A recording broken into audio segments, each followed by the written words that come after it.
Hey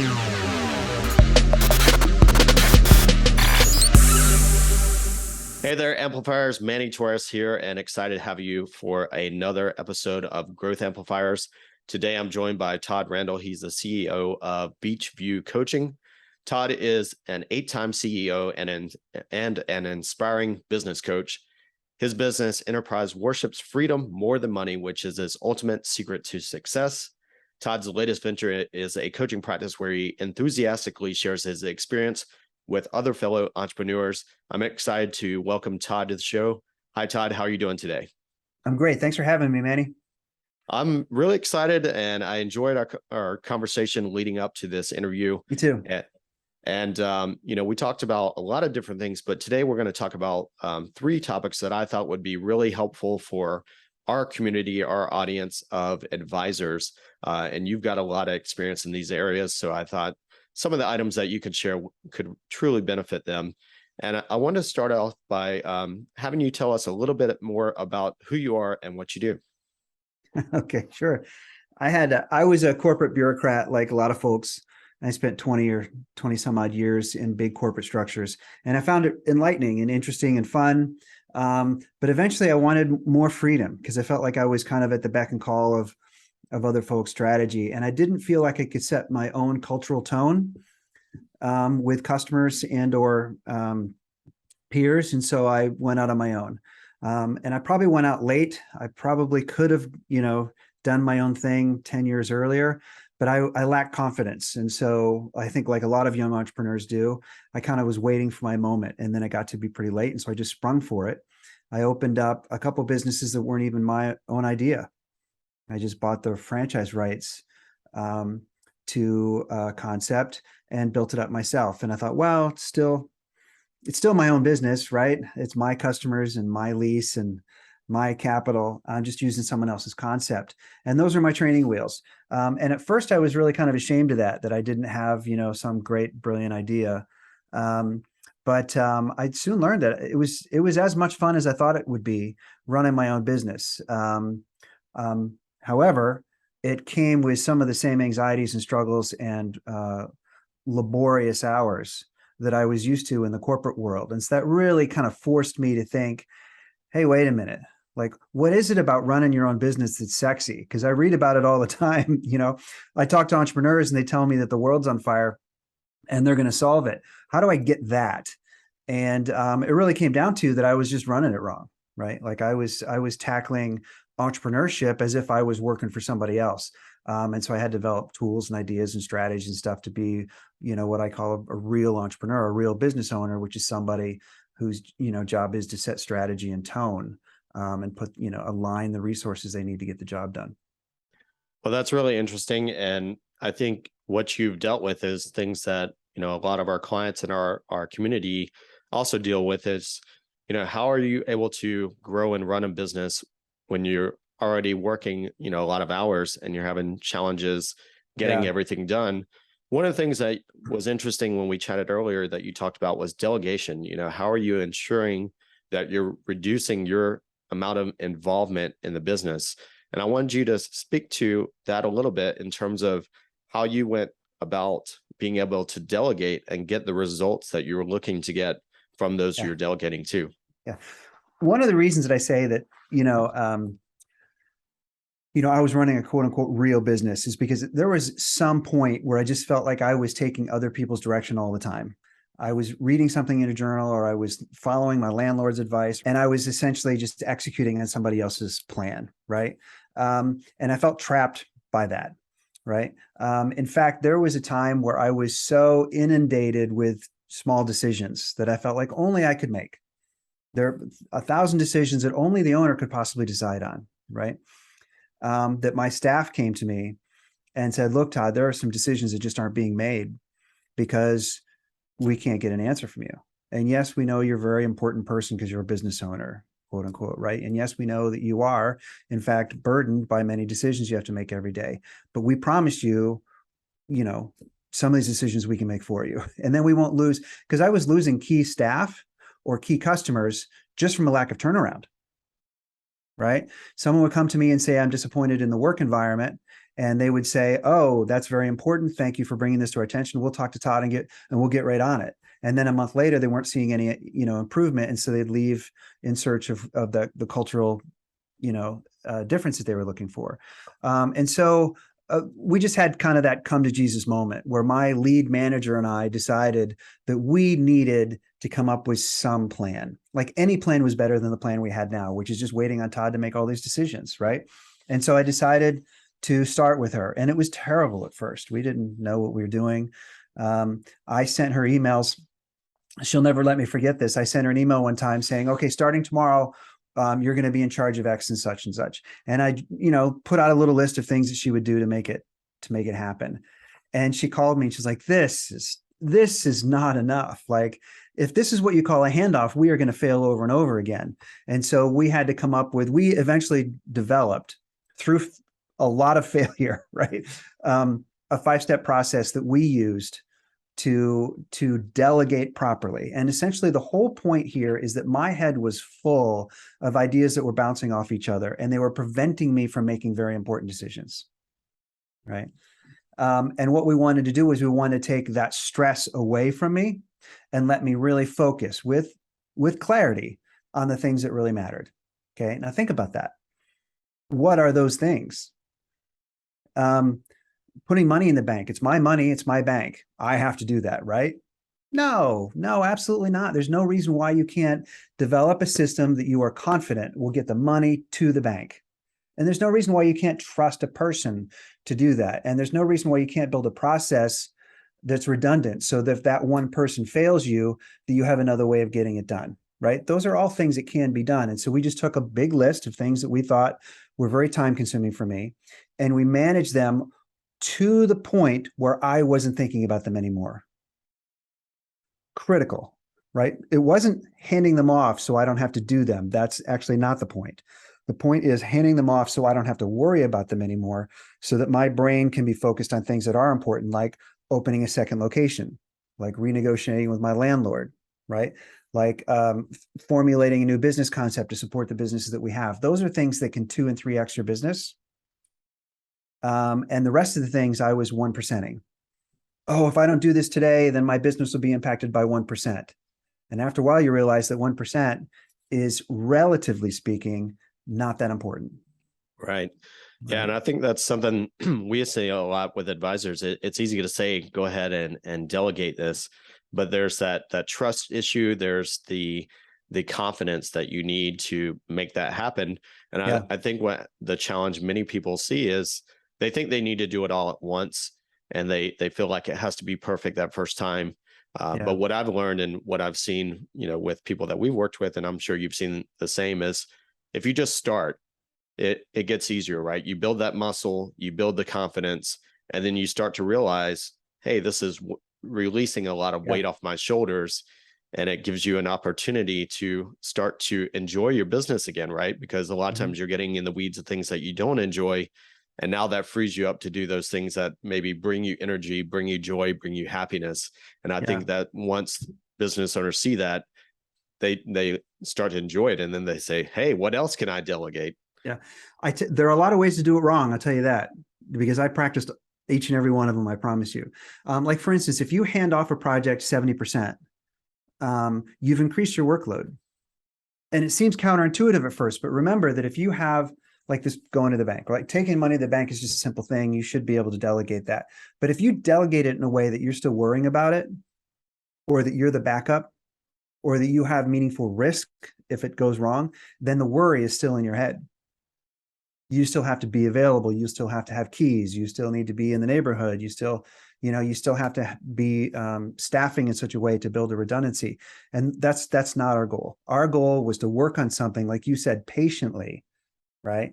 Until we knew that it wasn't a worry anymore. Like, this is completely handed off. I do not need to worry about cash anymore because I have processes in place and we've tested them, blah, blah, blah. In fact, if I can I point my 5-item checklist for delegation? Yeah, that'd be great. We cover. So the first thing we decided is you have to develop trust. And the reason I want to point these out is because they all relate to this one comment. If you don't trust the person that you're delegating to, and if you haven't actively kind of built that trust, eventually what you do is just worry about them all the time. You worry about suspicious movements they make, or what if they get hit by a bus, or what if, they go to another company and you lose that person. It's extremely difficult to build a system of delegation without trust. And so what we found more than anything else is that you have to actively work on trust. It's not something that just kind of happens naturally. It's something and so we built skills, and we read books, and we practiced items that allowed us to trust each other actively going forward, so that if we had a miscommunication, we could get right back on step and keep moving. So that was the first thing. The second thing was patience. Patience goes back to the point you just made, which is handing it off 50 or 70% is actually more of a burden than it is if you don't. So patience. In fact, Carolina, my manager at the time, she was always telling me that I should expect to redo things that I've handed off to her at least twice before I get upset. I like and that. You can tell where that comes from. That comes from me being upset before she had enough information, right? Like doing books was another thing, because it was financially related. And I thought, as an owner, everything that has to do with money has to come to me, right? But in the end, books are something that can be quite relieving for somebody. If you have someone that's doing customer service all day, which can be very stressful, sometimes giving them tasks like bookkeeping is a good way to take their stress down at the end of the day, where they have an hour where they can just focus on a detailed task. And it's not confidential information how much you spend at Amazon, right? So there's no reason why they can't take receipts and then document them just the way you want to, right?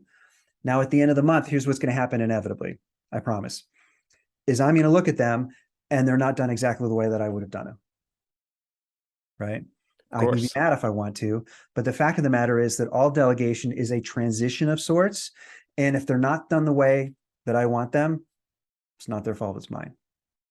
Okay. And so she always said, look, just know that you should expect to redo it twice before you have the right to be mad. Because the first time you'll say, oh, I didn't mean for you to upload them to the Google Drive. I meant for you to hard copy them and put them in a folder.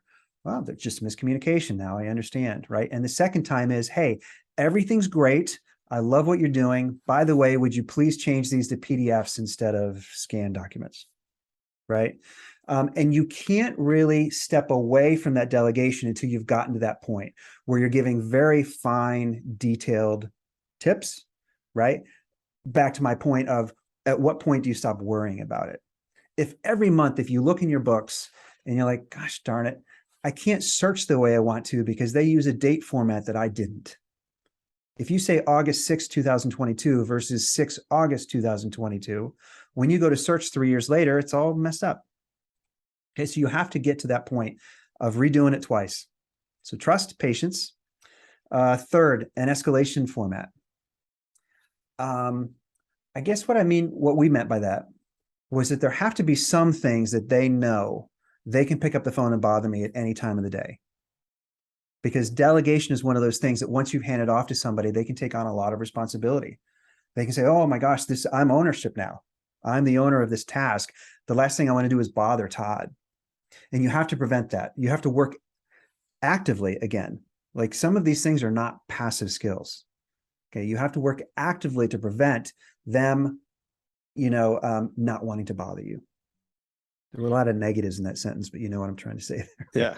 It reminds me of, I think it's the Ritz-Carlton. They have a procedure or protocol where they allow all their team members to solve a problem up to a certain dollar amount, where it's like, up to $500. If it's going to make the customer happy, you don't have to get an authorization. You just need to do it. So I love that you give that permission to your team members to say, hey, you can do everything. And if it comes to these items, you can go ahead and interrupt me because it's hit a threshold of, something that's important enough and you need my input. That's a perfect example, actually. It's one of the things that we did put in place, because I had a couple retail shops and the managers there were young, mid-20s, and it was their first kind of big, dose of responsibility. And sometimes they had a hard time judging what's important to me and what's not, because the things that are important to me sometimes were not as important to them. And so we did have a dollar amount. They had a budget where they could go and buy anything they needed for the stores up to X dollars. Anything over that, I wanted to be approved. And in those cases, they always knew they didn't have to worry. They could just reach out to me and they weren't bothering me. right? Here's another one that you'll appreciate, because I had retail stores and I was often out of town or even out of the country. If anyone ever stopped in with a clipboard, automatically cell phone call to Todd, right? Think about all the things that can go wrong there. An auditor comes from a governmental agency, right? And they start asking questions, and staff, they don't know the answers often, and they can answer them in a way that could actually be harmful to the business, right? No, that makes sense. Yeah. Like, I'll tell you, I wish that I was coached on this. One time I was doing a business trip to England, and I was going to be there about a year or so. And I stopped in at customs, and they said, "How long are you going to be here?" And I thought they were asking, "Hey, Todd, how long are you going to be here?" That's what I thought they were asking, but it's not what they were asking. They were an auditor, and they were monitoring me for documentation details, right? And I said, "Oh, on and off for about a year. I expect to come back and forth, and I want to see Stonehenge, and I'm going to go see the opera, and blah, blah, blah." And what they said is, "Wait a minute, you're going to be in England for a year. You don't have a such and such stamp in your passport, a working visa or whatever." And I said, "Oh, I take that back. I'm not going to be here for a year. This project is for a year, and I'm going to be coming and going." And they're like, "Too late." Right? Now, in that case, if someone stops in with a clipboard and asks one of your staff, "So, how long have you had a shower in the place?" You don't know that that has a Department of Health and environmental and construction code implications. And if you answer without knowing the question, they can say, "Oh, we'll shut you down until we sort it out." And that can be proved. So escalation pathways is a really important thing. People need to know that they can bother you and when to call when it's urgent, because you can't just assume that your staff or even your partners have the same sense of urgency about some things that you do. Fair? It makes total say? sense. It was trust, patience, escalation pathways, coaching, not managing. At some point, like at the beginning, it's really important that you micromanage the process. And I know that micromanage is kind of on the outs. You're not supposed to ever micromanage. But in these cases, we found that it was really crucial. And both parties really wanted it. Like, I would tell her, in your hiring interviews, I want you to develop a sense of trust for the person. I want you to develop a sense of competency, and I want you to check references. And that's all that's important to me. And she's like, "Wait a minute, that's not enough. That's not enough. Like, I need to know how you want me to do that.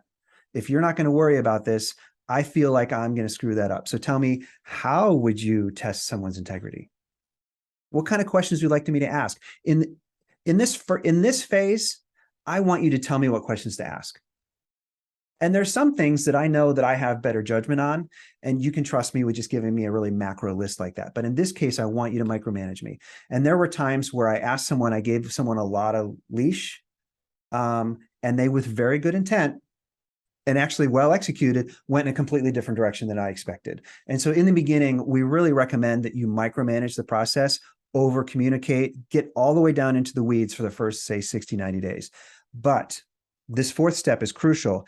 At some point, you must turn off the micromanagement and start coaching them in a way, like you said, that they feel empowered to spend $500, or they feel empowered to come in early and work overtime to fix a customer's problem, or they feel empowered to change the server in a restaurant to satisfy a customer. Like, there's so many things you can do if you feel empowered to make the decision. And at that point, instead of saying, "I wanted you to do it this way," you have to step back and say, "Oh, that's an interesting choice. Tell me how'd that work out for you?"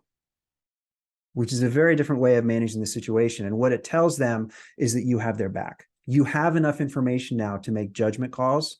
And sometimes they're going to work out for you and sometimes they're not, but I'm always going to support you. Hey there, this is Kenny from Growth Amplifiers, here to ensure you get your awesome ideas into action to grow and improve your business and achieve your full potential. Take the first step by visiting growthamplifiers.com and clicking the Start Here button. Take the assessment to get your personalized score. Then select from free resources to learn how to improve your score. Don't wait. Be proactive and take action now by visiting growthamplifiers.com and clicking the Start Here button. And always keep on amplifying. Now, let's get back to the show. That's a great point. When we're working with, team members that we're onboarding or helping our clients with that, that's the toughest point, because you want to micromanage, but you also want to get to a point where they're not reliant on you. And the Yeah. only way you get that is by coming with more questions than answers, right? So when they come to you, instead of giving them the next step, you say, what do you think you should do? And it allows them to start to get that creative problem solving skill and strengthen that and build that confidence, as you said. So I agree, that's a vital step. And I love how you started with start with a micromanage and then transition, so that you give them that solid foundation and you build that confidence, and then you help them grow as a person and as a better employee for your team. Yeah, I think the critical factor is why. You have to get from what, like what do you do, how do you do it, where do you write it, how do you write it, what's the font size, and you need to get to the why. It needs to be big enough so a person can read it from 6 feet. Oh, okay, now they can make their own decisions about it, and they can use a different pen, or they can use a different format, or they can write in cursive, or they can do it typed. But at least now they know why it needs to be those sizes or forms or fonts or whatever. And if you get to the why, then you'll find that they exercise better judgment, and it prevents them. This is a killer, is that 4 months from now, let's say, for instance, something comes upon them that they didn't expect, and they become paralyzed with fear because they don't know what you would do. And that delay can sometimes be really costly. So you want them to be able to make an educated decision based on conversations you've had in the past, but to make a decision, or they'll be paralyzed. Right. So we've got the 4 steps. So Trust. What's our 5th step? Yeah. Trust, patience, escalation paths. What was the 4th one? Coaching, not micromanagement. And then 5th, you have to build some redundancies in. Even if you're really good at the first 4 steps, what happens is if you can become overly dependent upon one person, right? And then you end up staying awake all night worried about losing that one person, right? What if they get pregnant? What if they join the military? What if they have a health concern? What if they move across the country? There's so many reasons that are not your fault that someone might, stop being in your employ. And you need to build some natural redundancies around it. And if you're transparent about that, it doesn't need to be a threat to your staff member. Like, people want to be irreplaceable, right? But in any small business, when you have less than, say, 30 or 50 staff, there's no such thing. There's no such thing as irreplaceable, right? Everybody is a loss if they go. And so as an owner, you need to have some redundancies and some cross trainings, et cetera. And they should be on board with that, because someday, if they're one of your good managers, they want to manage a larger team, and they're going to want this, ability in their team to be able to say, oh, I'm so sorry that, your wife is having a health concern. Of course, I support you going home and being with her over the next couple of months. Your understudy will come in, and not as well as you. We wish it was you, but not as well. We will at least be able to care for the business while you go take care of yourself. And so you need to have some redundancy plan. I like that. It reminds me of a story one of my mentors told me, and he was instilling a similar process in his business. And they were like, you're just trying to make us replaceable. And he's like, exactly. Yes. But Yes, I am. The reason why this is important is, hey, you want to go on vacations, you want to do things, you want to have flexibility. And if you're the only one that understands how to do this, then you're not going to be able. You're going to be tied to this desk. You're going to be stuck here. Now, from what you've told me of your goals and where you want to be, this is going to help you get there. And it really sunk in a little bit with them. And he said, for the ones that still are struggling, it's like, hey, you don't have to do this, but if you want to work here, you do. And I've been stuck by it before myself. And so I learned the lesson the hard way. Like most of my lessons, I've learned them the hard way. I was a unique salesperson for this environment. I had skills that no one else in my company did. And so I went and I took care of one of our large customers. And that customer was very needy. They were a very big customer. There was lots of opportunity. They had some things that needed to be fixed. And so I was in there all the time, right? And for a couple of years, I was crushing it.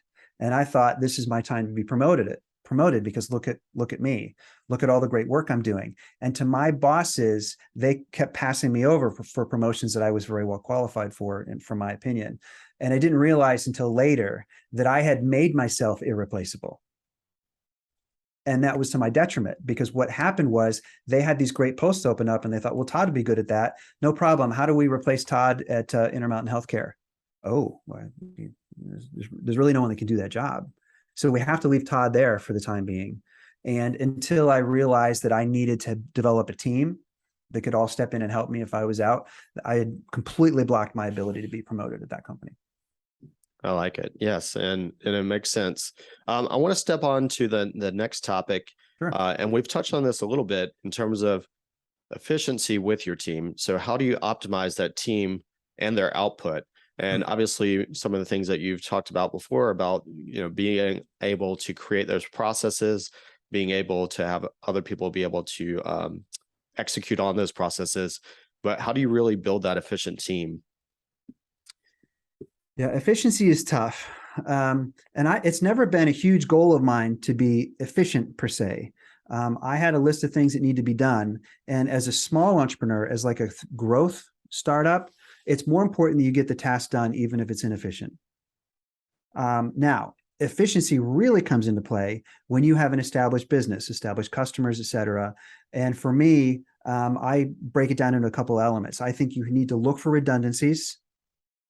You need to have a master plan, right? And you need to hire competent professionals. I think, hiring good staff is the key to many things in business, but hiring people because they're cheap ends up biting you in the ass in the long run. So I recommend against it. That dovetails right into my next question for you, which is your client mix, because a lot of times people have a tendency to hire cheap because they don't value what they're selling. They're not pricing it appropriately. And then that leads to maybe taking on the wrong type of clients. What are your recommendations of how people can elevate the clients that they're working with so that they can deliver more value and really enjoy what they're doing and be able to bring in some of those A players? Yeah, I'm a big fan of, I hope that your members and clients follow a fellow by the name of Seth Godin. I'm not sure he invented the concept, but he is the biggest advocate for the sense of tribe. And what I mean by tribe is that there are people in the universe that you can bring a unique amount of value to, like no one else in the world can. And the question is, are you serving those people? Are you serving those people? Because if you are, and you do bring unique value to them, they will sing your praises so that everybody in their tribe knows about you and trusts you. And it brings the onboarding process, down easier. There's a word I'm looking for there, but you get the point, right? It makes the process of onboarding easier. It makes the process of lead generation easier. It makes your sales closing percentage go higher. It allows you to charge a premium because those folks value you more than your customers. And so then the question is, how do you find your tribe? And that is to self-assess. You need to really self-assess clearly on what your true value is, right? Because you probably do bring more value in some specific space. And if nothing else, just go back to your past. Like I worked in healthcare, in the wholesale business, and I have a lot of sales experience behind me. And so when I evaluate businesses to purchase or businesses to turn around or clients to bring on, especially clients to bring on, I'm always looking to see if there are some ties there, right? Because their trust for me, that my credibility with those clients or my credibility with those businesses as I go to acquire them goes up because I have the capital maybe, or I have the position to acquire or direct or consult, but there's also that little something extra that builds alignment and builds trust, et cetera. And so the fact that I've had a lot of sales jobs in the past, or the fact that I've been in wholesale in the past, is my way of finding unique value when I look at a company or when I look at a client. Yeah, I totally agree with that. And I love the thought of the tribe. One of the things that we always remind people of is really identify who that ideal client that you love working with. Yeah. And the more that you can communicate to them, they feel like it's specific and it's made for them. And the other benefit of that is right now there's a shortage of labor out there. There's a lot of competition to find those qualified people. Yeah. But the more that you can define who it is that you serve and who you enjoy working with, that's going to resonate to someone. And they're going to say, hey, I want to join this group because they work with the type of business or person or industry that I really enjoy working with. And the more that you can communicate that message out, it's going to resonate and draw it right back to you. I always find that coming from this side is way more effective than coming from the other. Like, for instance, I know that some of the accounting firms and lawyer firms these days are going to a membership model because it works so well for massages, and it works so well for chiro, and it works so well for gyms, et cetera, this kind of residual revenue strategy, right? And so a lot of these folks are like, gosh, if I can just get 100 clients to pay $1,000 a month, that delivers 1.2 million in revenue to me, and that's my goal. So what I really need is I need 100 clients, and my answer to that is no, absolutely not. I don't think that'll get you there. Eventually, what you'll be doing is you will be dismissing clients and neglecting them because you want to get 100 of them. And what it does is it minimizes, it kind of detracts from their uniqueness. All those 100. My goal is to find 20. And not from that direction, not 20 people who will hire you, 20 people who you provide unique value to. And I promise you, if you provide discerning value to those 20, they'll recommend another 20. Next thing, you'll have 100, but you'll grow in such a way so that those clients are very sticky. They don't want to go anywhere else. I can tell you from my own personal perspective that about 4 years ago, my business started to get pretty complicated. And my bookkeeper, who was the perfect bookkeeper for me, tax accountant bookkeeper, she was perfect for me when I had a couple simple businesses that were quite transactional. When I started to get more complicated, she wished she could answer the questions more profoundly that I was having. She wished she could provide more strategy. And so I went looking for firms, and I ran into a lot of firms that were looking for their 67th client out of 100, or they're looking for their 79th client out of 100. And when they talked to me, they weren't seeing that they wanted to provide value. And so I even hired some of them because I thought their experience was a good fit, and they treated me like number 67 or number 79. And when I called them and I said, hey, I have this big decision coming up and I need some insight, they weren't making time for me to sit down for an hour, 1 hour. I would gladly pay someone $500 an hour to sit down and strategize with me about what my books are going to look like 6 months from now. And they were head down doing my books every month and filling out forms for me every month, right? And then they had a sales team that was spending an hour with prospects because they wanted number 81 and number 94, right? And I promise you that if they would have stopped, spent an hour with me, I would have seen discerning value to them and I would have stayed with them. But instead I left. We say that a lot. And in that case, you have a transaction versus a partnership. And, I see accountants and bookkeepers and CPAs as a partner with you and your business. And they really shouldn't just be thinking about what happened in the past and how do we record on that, but how do we look and say, where are you looking to go? How can we help you get there? How can we be a partner with you? And if everybody wins, it helps everyone out. And as you said, you build that raving fan that's going to recommend you to everyone that they meet. I hired a bookkeeper for my gyms and spas, and I hired a different bookkeeper for my consulting practice because of different experiences. And then I purchased a business and I hired a different accounting firm for that transaction because it was just outside the realm of expertise. And every time that I went to them, I was hoping to find, hey, I'm thinking of doing this in the future. Do you have any experience? Can you recommend someone?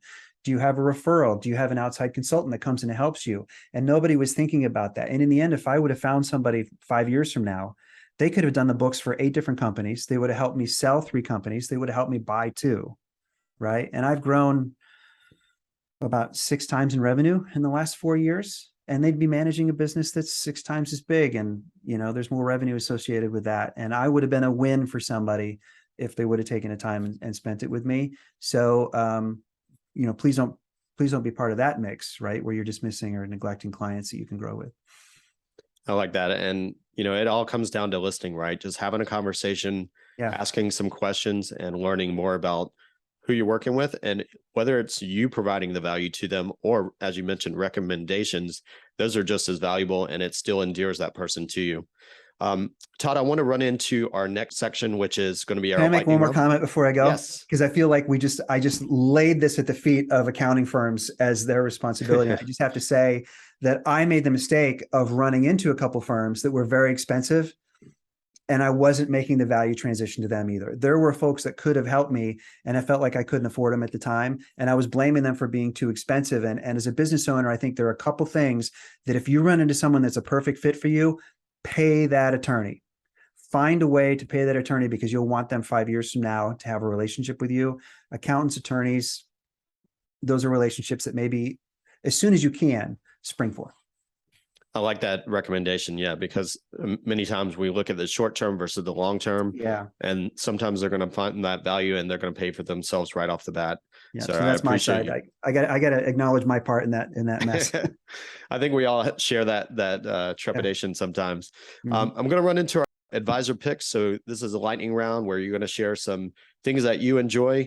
So first off, we have a productivity tool or resource. Is there something that you like to use to help with your productivity? I'm a big fan of software tools for this kind of stuff because I'm on my phone, I'm on my computer all day long. And so all I'm saying is that instead of having 13 or 14 tools in front of me, I've taken the tools that I already have, like Microsoft products, Outlook, and QuickBooks, and I just make them do absolutely everything that they possibly can. Even if it's not as good as another tool on the market, I like having 4 tools. And I go to YouTube classes and I sign up for courses online and I get to know them really well. I think small business owners get caught up in what's new and sexy instead of using the tools that are right in front of their faces. I like that. And I like asking the question, who, not how, right? So it's like, instead of trying to always search, and it's like, who's an expert at this that I could just ask that could shorten that time frame for me to learn that. Yeah. So next, do you have a book that you're reading or a podcast that you enjoy listening to? Not really right now. I'm in the trenches of trying to fix a business, and so I'm all on deck for that. In the past, I really like Scott Galloway. He has a podcast and a newsletter as strategy. He's like a university professor that tries to think pretty big picture, and sometimes he gives examples that are super relevant and practical to your business. So I recommend him. He's great. The other one too, that I've already mentioned once, is Seth Godin. He's the only blog that I read once a day. Nobody else can command my time on a daily basis. And he's extremely succinct. And he gives a metaphor about half the time that I can find completely relatable to the business at hand. Yeah, Seth has some great content. Well, excellent. Well, you kind of touched on the next question I have, which is thought leader. So Seth's a great thought leader, someone that everyone should check out if you haven't already. Todd, really enjoyed chatting with you, learning about your 5-point process and learning how you've been able to delegate and create efficiency and elevate the clients that you work with. If someone in our audience wants to connect with you or find out more about you, what's the best way for them to connect with you? I have a Facebook group that I call Beachview Coaching, and it's, I help people build real coaching businesses and real small businesses. And the emphasis is on the real, because I think that lots of folks want to be entrepreneurs, but they're not willing to put the fundamental principles in play to make it happen. So that's the best place to check me out. I have all kinds of material up there, and you can kind of get a sense for how I lead and how I counsel. We sometimes just help each other instead of, making it be a practical engagement. It's called Real Business Coaching, and it's a Facebook group. Excellent. Well, check out that Facebook group. We'll put a link in the show notes. And Great. Again, we really appreciate having you here today on Growth Amplifiers. Hope you have a wonderful day. It's a pleasure talking to you, Manny. Cheers. To show your support, take a moment to amplify this message by sharing it online. To connect with me or gain more business growth insights, visit www.growthamplifiers.com. Thank you for your support.